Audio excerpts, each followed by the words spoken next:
Hi, welcome to Starcat's Right Stuff. I'm Nikki Starcat Shields, author, book midwife, and leader of transformational writing retreats. And Starcat's Right Stuff explores the art and craft of writing a book, whether or not you've ever done it before, in a way that's fun and accessible. Today we're talking with Winter Fox, author of the Grace Coffin series of books. So let's welcome my friend and colleague, Winter Fox. Hey, Winter. Hi, Nikki. Thanks for having me. Yeah, thanks for being here. So we're going to start off very simple and just ask you to tell us a bit about yourself and how you became an author. Well, sure. I guess it started a long time ago. When I was at school, I really had a hard time putting myself to bed. So I guess I'm about 10 or 11 years old, and I decided I needed a more comfortable place to read while I was waiting to feel sleepy enough to go to sleep. So I built a bed on stilts.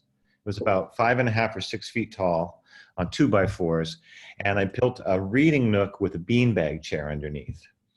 And I had a little bookshelf in there where I kept my books, and I was all about sort of fantasy and sci-fi, Edgar Rice Burroughs, the Robert E. Howard, Ursula K. Le Guin, some wonderful, wonderful materials there, and Anne McCaffrey's The Dragon Riders of Pern. Remember that, right? Yeah. She's still writing, God bless her. Good stuff. And those books inspired me. They inspired my imagination, and they took me away from suburban New Jersey into magical places. And that was my introduction to reading. And I realized that it would be wonderful to be able to contribute to that body of work and to become a writer and inspire other people with my stories. I didn't have stories for the longest time, though. I got involved with life and the living of it. And I didn't have stories bubbling out of me until much, much later. And then once that began to happen, there's no stemming the tide. I don't know. I can sit down any given day and just begin to write. And I have stories waiting to surface. Oh, that's awesome. I have similar experience in that I think it takes some lived life to get to the point where you have those stories, right? Okay, very good. Yeah, totally. Yeah. So tell us about your most recent books. I've read a couple of them. They're awesome. Oh, thank you. Love to hear the story of how they came to be. Well, I'm going to say, if I may, that 2018 was a very busy year for me. I wrote a play in verse, and I had written one scene of one act of this play and submitted it to a local theater group. And they gave me a local artist's residency to produce the play and do a reading of it at their barn.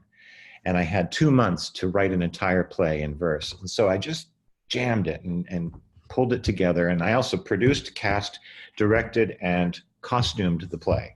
Cool. It was ridiculous. And then after that was all done, and that was a Greek comedy in verse, and it was really just a fun farce.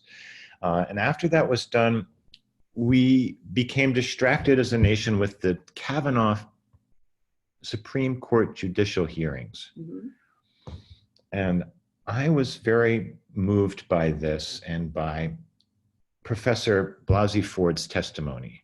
Mm-hmm. And I thought, this story isn't going to end well. He's going to get on the court, and I need a story that ends better than that. I want a story where the bad guys get their comeuppance and the victims have some redemption, and I want a better story than this. And so I began to write Grace Coffin and the Badly Sewn Corpse. And this isn't just coming out of the Kavanaugh hearings, but it's also coming out of my own personal history in my life and different people that I've been very close to in my life and who have had similar experiences and life-changing, traumatic experiences when they were young. And that's where the character Grace Coffin comes from. She's a local Maine gal, and she is trying to cope with a very rough start in life. Yeah, and she's a powerful heroine. Now, I think a lot of your readers probably assume that you're a woman, actually. So tell us a little bit about writing from that perspective. That's a very interesting point. There are two main characters in Grace Coffin and the Badly Sewn Corpse. There's Grace, who I believe I know very well because I've known so many people like Grace. She was built out of an amalgamation of people that I have known. And then there's the Badly Sewn Corpse, who frankly is me. Right. It's just dead me. And both of these characters were easy for me to write because I have known Grace in so many faces and so many points in my life. And what is it but the novelist's job to get into other people's heads and look at the world through their lens and through their heart? An interesting thing happened when I finished Grace Coffin and the Badly Sewn Corpse. I thought, this isn't a bad book. I'm liking this a lot. I'm going to submit it to a few publishers. And the first publisher I went to was a small imprint in Brattleboro, Vermont. And their intern read my book and sent me a very glowing assessment of the book. And then the leader of the publishing house owner wrote to me and said, our editors are going to look at your book very closely because we're concerned about a man writing a book about a young woman's history. I said, okay, I get that. You want to make sure if I didn't get it exactly right, at least I didn't get it insultingly wrong. Right. But at the same time, she did mention my age, my gender, and my skin color as a potential obstacle for the story being accurate. And then I realized this is a very personal story for this young woman. And in the best of all worlds, this book might mean something to other people, and particularly other women who have had similar experiences. And is there going to be some backlash or expectation of me not getting it right because I am in fact a middle-aged white man? So that was, it opened up a lot of very interesting discussions amongst my group of friends and my family about, where is that and what is it? Is it a valid concern? And my son brought up a very interesting point. He said there was a book written recently, I don't remember the name of this book, about a trans person whose mother was running for office. I wish I could remember the name of it. And at the end of the book, they realized that this character realized that their transsexual identity was an obstacle to their mother's political career and decided to go back into the closet. And he said, this is a book in which the author, who was straight, totally got this wrong and did a disservice to the trans community when it could have been an inspiring tale. And that's why everybody's so worried about you getting this right. I mean, what if you had written a book about, a black man's struggles to be taken seriously in a white profession or a white town? I mean, could you get that right? And so that opened my eyes to the bigger issues of basically white people or white men writing books about types of people who are not privileged and not in a position to, well, you get the picture. I'm struggling for words here, but yeah, no, and I feel like, from my perspective, yeah, I'm white and middle-aged, but I'm female. Like, reading it, it definitely reads as true. I mean, Grace is I love her character. I love it. And at the same time, I knowing you, I would not really describe you as a typical middle-aged white guy either, knowing some, we've been friends for quite a while, and knowing some of the things that you've experienced in your life and that you've learned from. And, I would say that your powers of imagination and empathy, really shine through in this. And then I like to think about too, like, what if we flip that around? Like, so if a young woman had written this book, what, would that say about her writing the character that's based on you, in the book? I feel like that's a really authentic voice place that character's coming from. Thank you. Yeah. Well, yeah, especially in terms of the love interest. Having read two of the books in the series so far, there's a lot about the love that you and your wife have for one another, and how that goes beyond. I don't want to give away anything, but it goes beyond life, really. Certainly, yes. Thank you. And the word is empathy. Yeah. Novelists have to have empathy with the people in their world, so that they can get behind somebody else's eyes and look out at the world through their lens. I mean, nobody expressed doubt that this British school mom could write a very potent book about a young wizard's trials, even though she had never been to a magical school and she'd never been a young wizard. Right. Or had she? I don't know. But that is an interesting turnaround, isn't it? When you think about what is the novelist's job, is to get into another point of view and see the world through somebody else's eyes. Yeah, and I love that your book also came out of a sense of something's wrong here, and we need to really talk about this in a way that's not being talked about, and in a way that's accessible and fun. Read a cool, fun. The books have a lot of humor in them. They're really light, but they also make you think. So, well, thank you very much. I like to read funny books. One of my favorite books of all time is a very light piece by Christopher Moore. He's one of my favorite humorist writers, called The Stupidest Angel. oh, And the book is laugh out loud funny. It's really a very light piece, but it's so much fun. And that book made me think, I'm laughing out loud over and over again in this book. There's, the Christmas angel comes and is asked to resurrect the dead sheriff that this woman, his ex-wife, accidentally killed on Christmas Eve. And he doesn't know which one is which, so he just resurrects everybody. And the result is that all the dead people in town come back as zombies, and they end up with sort of a Christmas zombie apocalypse. oh wow. It's just the funniest book ever. And I thought, okay, this book has it all. It's got domestic violence, it's got zombies, it's got angels, and so funny. And I wanted to write a book that was serious and also funny and entertaining. And you've got to keep people turning the pages. Right. Yeah. And it's got to be fun to read. I think that's very, very important. And I try and keep my own life as fun as possible and fun and funny as possible. I don't always manage to do that as much as I'd like to. But within the pages of the books, it's easier to have a good handle on how exactly would I like to answer this question in conversation. And we always get it better in retrospect, don't we? Yeah. Oh, I wish I had said that. Yeah. Well, what was let's get into the craft part of writing this series. What was the most challenging part of writing, say, the first book? And I know I know you've written some other books before this, but let's talk about Grace Coffin. What was the most challenging part? The most challenging part of this book just came out. I was telling you about what a busy year I had in 2018. Right. I wrote 3 Grace Coffin books by March of 2019. I sat at my desk. I was working right through the summer, and I got home from work and I sat down at my desk, opened the computer, and kept on writing. I must have written, 5,000 words a day. Wow. Before and after work. Yeah. So I was there wasn't a part of the book that for me was very difficult to write. The book takes place right in my own backyard, right in my hometown, in my house. It wasn't any effort at all for me to describe the scenes. If anything, that the hardest part was describing the people in my life and in my village accurately enough, but without upsetting anyone. Let's just say if all my neighbors read this book, somebody go, well, wait a minute, that looks like me, but I would never have done that. Right.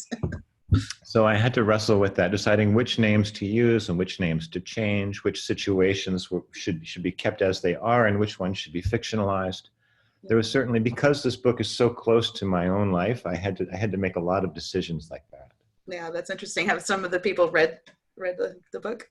Not very many, but some other townspeople have read it and said, oh, I recognized so-and-so, or I recognized that it was really fun, or I recognized your tree house or your house. Yeah. I knew a lot of them just from, we live about 3 hours away from each other, but I, visited enough that, oh yeah, that person. Yeah. So that was the kind of the challenge was, talking about your town in an authentic way that wouldn't really upset anyone. But what was the most surprising thing about the writing or the publishing process for this? And you can talk a little bit about that, the publishing process. Okay, about the writing was interesting in that most writers first show their work to friends and family members. Mm-hmm. We don't all have a long list of beta readers waiting for our manuscript to come out. And that's exactly what I did. I showed the book to friends and family members, and I got a lot of resistance and pushback because, spoiler, you'll find out in the 3rd chapter of the book,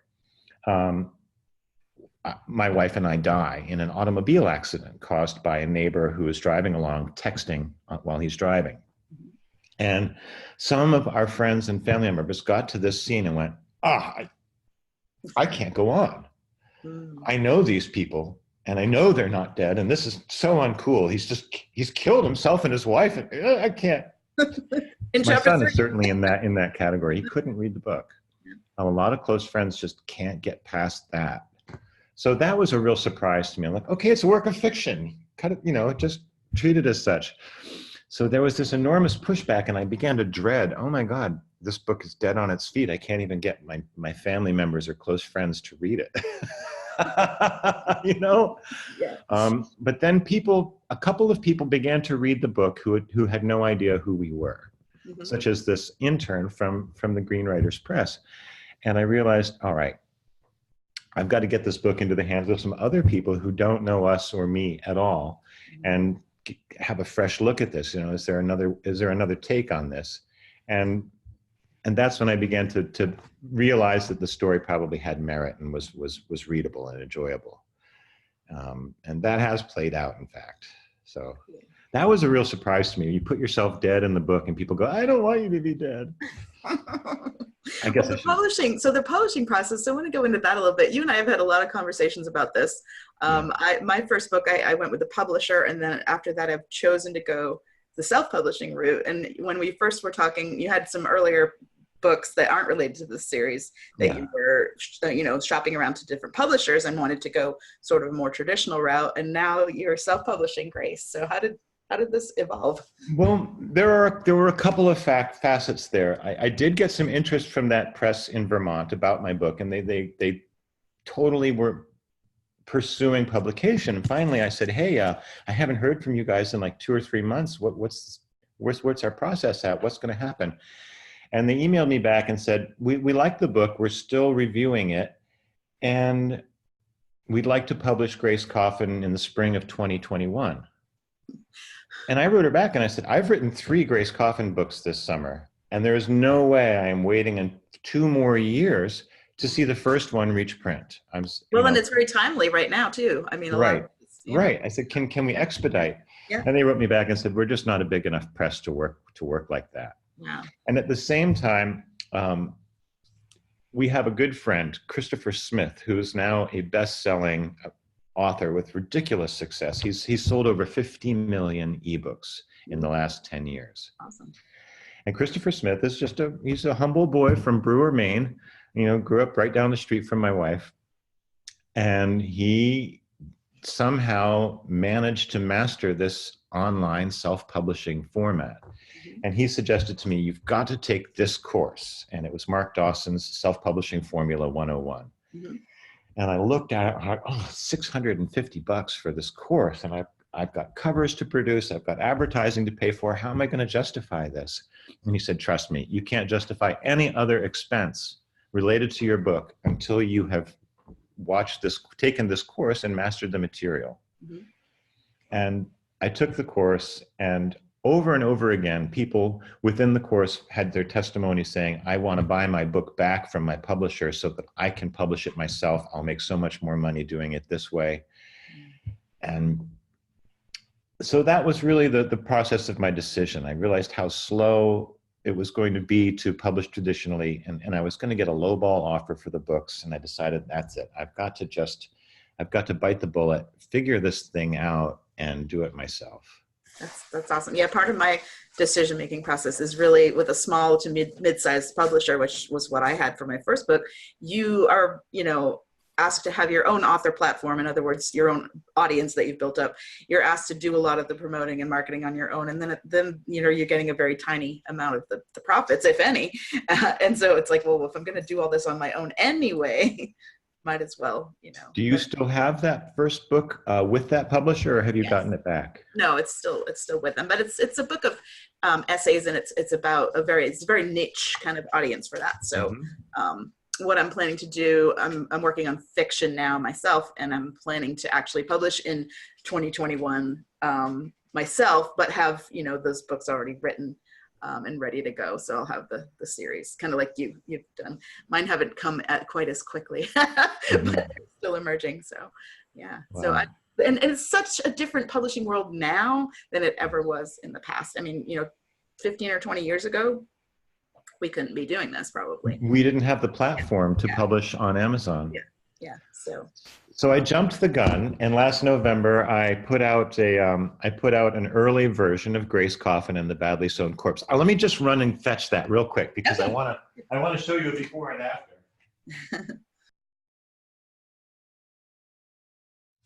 Okay, I'm running back to the camera because I can't find that book at the moment, but it had a photograph of a calavera, my Mexican skull. It was sort of a homemade cover. And I showed it to my friend Christopher Smith, and he said, nope, start over, unpublish, find a professional cover artist. That cover is not going to sell any books. And I realized, yes, he's right. Okay. And I found an artist online and looked over so many different cover artists' work, and Christine and I picked one out that we really liked, and here, I'll just show you the cover that he came up with. I feel like he really nailed this cover. It looks good as a thumbnail, and there's a lot of detail. So if you expand the book cover on Amazon, or if you have the print book and you look at it online, you see there's just tons of detail within the drawings. And now I've had him do the whole series. Here's book 2. The arms.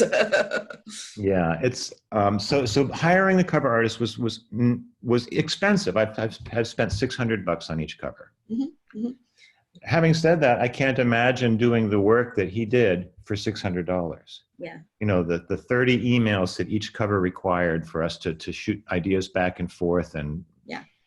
Well, that sort of segues into what I was going to ask you about next, like the support that you need. Just because you don't have a traditional publisher as an author doesn't mean that you won't need to seek out and pay for support, you know, whether it's editing, covers, coaching, you know, legal advice sometimes, that course that you took, you know, what kind of support have you found really essential? And then just to kind of expand, you know, we're talking here, Starcat's Right Stuff. I did, you know, offer you some help and feedback on an earlier series of books, and how did that inform your process? Well, you know, it's very interesting. Knowing all authors need some support. You know, it takes 500 or 1,000 hours to write a novel. Mm-hmm. Just a lot of time. I've also spent over 100 or 200 hours editing each one of these novels a few months after completion. And that investment in time takes a lot of courage and conviction. And it also takes encouragement. I don't think that any writer feels completely comfortable spending that much time at their desk without some encouragement from the outside going, this is a good story, you know, keep it up. Try. I love chapter 1, keep trying, you know, keep plugging away. And I think in terms of that kind of cheerleading, you're one of the first people who really provided that for me and said, keep going. And that was super important. And when you told me you were starting to write your own novel as opposed to your essays, or you have these essays on witchcraft and paganism, mm-hmm. I thought, all right, this is something I need to keep pursuing because my friend is doing it and she's encouraging me, and I'm not going to let her down, and I'm not going to let myself down. Just having that small community of other writers and other professionals out there. You know, you and I have taken very different routes in publishing and writing, but that juxtaposition of our two different sort of arcs, to me, is also inspiring. There's more than one way to do it, and it's very, very exciting. I want to read your novel, by the way. Well, I've got the first one done. I'll send it to you. The other people that I need to mention are my beta readers, my close friends who have read these books, and I have a few beta readers who are really into fantasy or historical fiction. So my husband Matt is one of your beta readers. Yeah. So the Grace Coffin books are not really their cup of tea, so to speak. Mm-hmm. And yet they went ahead and read them anyway. And I just have to thank everybody who went through that.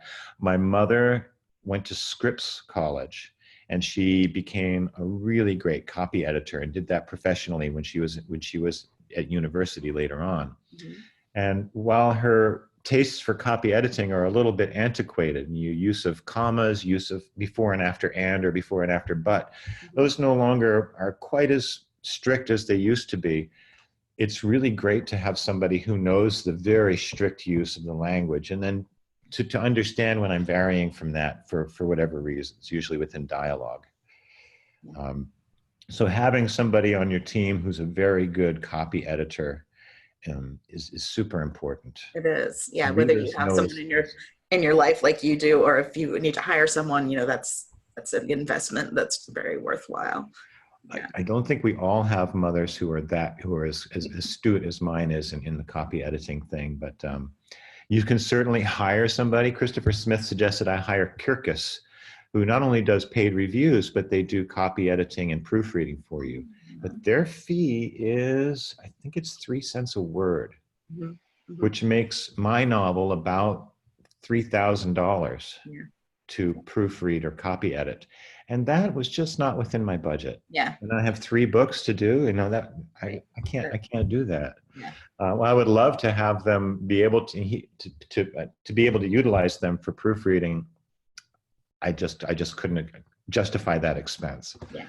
It's a matter of like figuring out where you need to put your money and investment in the book. I want to just go back to the having friends and family as beta readers again. Some people are reluctant to do that, and I'd say use that carefully, but pick people who you really think are going to give great feedback. I sat here in this very seat one day listening to my husband Matt talk to you on the phone for like 2 hours, giving you feedback on your second Grace novel. Yes. Or maybe it was the third. And after that conversation, I was just working along and I was kind of hearing that in the background. And after that, I said to him, I want that. Can you give me that for my second book that I'm working on? And it might be harder for him to do that for you because you guys are so He did a great job. He did a great job. I think it's because, you have to pick people who are really discerning and who are willing. And he said to me, well, it's kind of brutal feedback. And I'm like, bring it, because that's helpful in shaping the story and making it better. So. It is very hard for friends and family members to be brutally honest enough to really tell you what they think, because they don't want to discourage you. And at the same time, they can't always just go, oh, it's perfect. Yeah. Because I definitely want to suggest to writers out there that most of the time your first take on a book or on a sentence or on a scene is not perfect. Right. It might be great, it might be good, but most of the time that paragraph anywhere in your book can be improved upon. And I read through my books 3 times after I finish them. And that third time, I'm still finding things to change. And if I can keep opening up the book anywhere and finding something to change, I'm not ready to publish. It takes a really long time for that process to end for me. Yeah, it does. It does. And at the same time, you have to be at some point like, okay, I'm going to stop the perfectionism here and I'm going to, put the book out there. It's very hard. Yeah. So we talked about my earlier books. Back in 2011 or 12, I began researching the Viking Age because I wanted to write a story about the end of the Viking Age, but I didn't know what the story was. And I did a lot of reading in history until I found sort of an interesting connection between these main characters within the history of the Vikings in the early 11th century. And I found my story and began to write it. And then I realized I just still didn't know why I was writing this story. What is it I want to say here? And that, I think, to me, is the most important question for any writer. There's 2 whys. Why am I writing this book? And this story in particular, not just why am I writing a book, but why am I writing this story? What's important about this story to me? And then the other big why is, why will somebody want to read this book? What are they hoping to get out of it? Why are they going to respond to you have a title and you have a cover, and that's what's going to get somebody to buy your book. Why are they going to look at that book and say, I need to read that? So those are very important questions. There is the how of writing a book and editing and publishing it, but way before that, and so much more important, is why are you doing it and why does somebody want to have it? Yes. And I think you could apply that to any artistic endeavor at all, or any important endeavor at all in life. Why am I learning this song, and why does somebody want to hear it? Ah, I love that. Yeah, that's putting yourself, that's that empathy thing again, putting yourself in the reader's shoes, or why, that second question, why will they be drawn to this? Yeah. What will they get from it? And love that.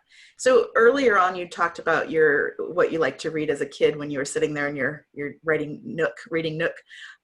What do you like to read? And maybe not just read, but I think all the input we take in really is inspiring to our process. What do you like to use to inspire yourself these days? I wish I had more time to read than I do. The last book I read right through was David Sedaris's When You're, what's it called? When You're Engulfed in Flames. Mm-hmm. Now, I love David Sedaris just because he takes the ordinary world around him and looks at it sideways and makes you laugh. Mm-hmm. It's just his life, his take on the world is very funny. And I love that about David Sedaris. So much fun. I've read Leonard Cohen's first and last volume of poetry. His last one was The Book of Longing, and his poems are just incredible. So I'm sort of all across the board with reading. I just picked this book off my shelf, Tom Robbins. Oh, Tom Robbins. Writings, Wild Ducks Flying Backwards, and I'm going to peek into that a little bit. Yeah. A lot of readers of my books are really responding to the funny dialogues within the books. And so I'm going to see if I can take a few hints from that and move forward with it. So that's what I have been reading. Mostly I'm inspired by people around me and the things that they say and do. I love funny conversation. I love these just absurd situations that we all find ourselves in from day to day. These sort of mundane and absurd things. And, for instance, I have two cats, Oliver and Sophie. They're about 10 years old. And new neighbors moved into the house next door several years ago. And they have two children in the house who are cousins to one another. They came over to meet me and look at my pond and introduce themselves. Their names are Oliver and Sophie. And I thought, that is totally absurd. You can't make this stuff up. Even if you did, nobody would believe it. Yeah. In fact, I had one reader on Goodreads complain. She gave me a 2-star review and said, there were a cat, a neighbor, and two neighbors named Sophia in the book. I mean, come on. And yet that's my life. Yeah. So that's great. These are the sort of absurd situations that I love to write and opine about. Could life be any stranger? Could reality be any stranger than fiction? That's the kind of thing I love to include in books. Well, what's your best piece of advice for someone who's just beginning the process? A lot of people I talk to and work with are not yet considering themselves writers, but they have this amazing idea or a piece of wisdom or a story that they want to get out into the world. So if they're at that very nascent beginning stage, what would you say? It sounds like they've already solved the why. They want to write this idea because it's a great idea, or they're motivated by something larger than their own life. And I would say if you haven't figured that out yet, that's the first step, that's the why. And it sounds like right now that the next question for them to ask themselves is, how do I do this? And I think it's important to remember that when somebody opens your book, they're going to go right to the beginning of chapter 1 and they're going to start to read. And that first 2 pages is your moment to capture their attention. So having the entire story in the back of your mind or maybe in a written outline is very good. Having that story just lined up, at least the bare bones of it lined up, is important. But considering the very first couple of pages, I think, is really, really crucial. You want to introduce your characters, introduce your setting, and introduce some of the plot at the same time, and intrigue the reader. If you're having a hard time getting your first few pages of your first chapter down, then go ahead and start on chapter 2 or 3 or 4, right the middle of the book, but figure out afterwards how to go back and open the book with a really killer first couple of pages. What's going to happen here? Mm-hmm. The Um, inciting incident, so to speak. you've got to sit down at your desk religiously and put your ideas down. You've got to find a quiet place to work where you're not going to be interrupted, and really try and get out of yourself and into your characters. And time is a factor that a lot of people mention. Now, I know you started off writing, you have a type of work that you do mostly outdoors in the good weather. So you started writing in the winter, but now you're saying you've been writing before work and after work, even in the summer. Oh yeah, I'm just consumed with it now. Yeah. And time becomes ever more of an issue as I also develop, or devote more time to publishing issues. Like now I have to spend an hour every day dealing with my mailing list, looking at my reports from Amazon, tweaking my advertising. I might have a couple advertising campaigns running at once, and that'll just keep growing as this publishing thing goes on. So time is a huge issue, and I am very fortunate to work seasonally. And so I was able to devote several winters in a row on writing my Viking Age books.